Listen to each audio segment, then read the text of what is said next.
জাতীয় নাগরিক পার্টি নামে তরুণদের নেতৃত্বে কাল আসছে নতুন রাজনৈতিক দল। বহুল আলোচিত দলের শীর্ষ 5 পদে থাকছেন নাহিদ ইসলাম, আখতার হোসেন, হাসনাত আবদুল্লাহ, সার্জিস আলম ও নাসির উদ্দিন পাটোয়ারি।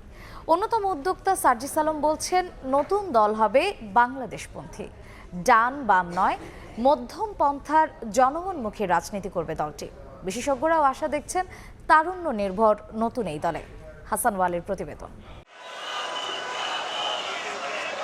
স্বৈরাচারী সরকারের বিদায় ঘণ্টা বাজানো অভ্যুত্থানকারীদের নেতৃত্বে আসছে রাজনৈতিক দল। সঙ্গত কারণেই নতুন দলের গঠন প্রক্রিয়া এবং নেতৃত্ব আলোচনার তুঙ্গে।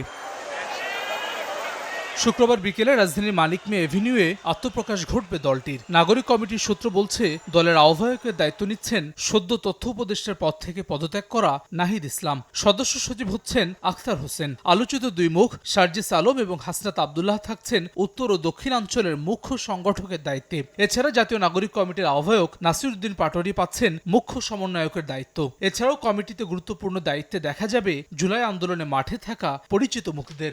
মধ্যম পন্থার রাজনীতি করতে চাই। নতুন দল গঠনে নেতৃত্ব স্থানীয় ভূমিকা রাখছেন গণ অভ্যুত্থানের অন্যতম নায়ক সার্জিস আলম। তিনি বলছেন, নতুন দল বৈদেশিক কোনো শক্তির আগ্রাসন বরদাস্ত করবে না। আমরা এই তরুণ প্রজন্মের নেতৃত্বে যে রাজনৈতিক দল করতে যাচ্ছি, তারা বৈদেশিক যে কোনো শক্তির চোখ রাঙানো আগ্রাসন বিন্দুমাত্র সহ্য করব না। সবার আগে দেশের স্বার্থ। আমাদের জোর দিতে হবে মানুষের সাথে কানেক্টিভিটির জায়গাটাতে। এর আগের রাজনৈতিক দলগুলো মনোনয়ন বাণিজ্য করেছে, এর আগের রাজনৈতিক দলগুলো পরিবারতন্ত্র কায়েম করেছে, এর আগের রাজনৈতিক দলগুলো স্বৈরতন্ত্র কায়েম করেছে। আমরা মনে করি বাংলাদেশে এই সময়টা শেষ হয়েছে। দেশের স্বার্থ অক্ষুণ্ণ রেখে মধ্যম পন্থার জনগণমুখী রাজনীতি করার প্রত্যয় সার্জিস আলমের।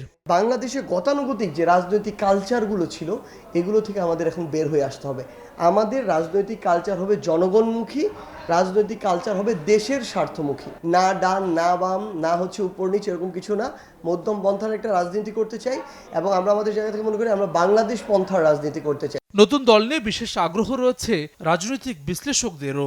ঢাকা বিশ্ববিদ্যালয়ের রাষ্ট্রবিজ্ঞানের শিক্ষক অধ্যাপক সাব্বির আহমেদও সম্ভাবনা দেখছেন তরুণদের এই নেতৃত্বে। গতানুগতিক পথে না হেঁটে দলের অভ্যন্তরীণ গণতন্ত্র চর্চার উপর জোর তার।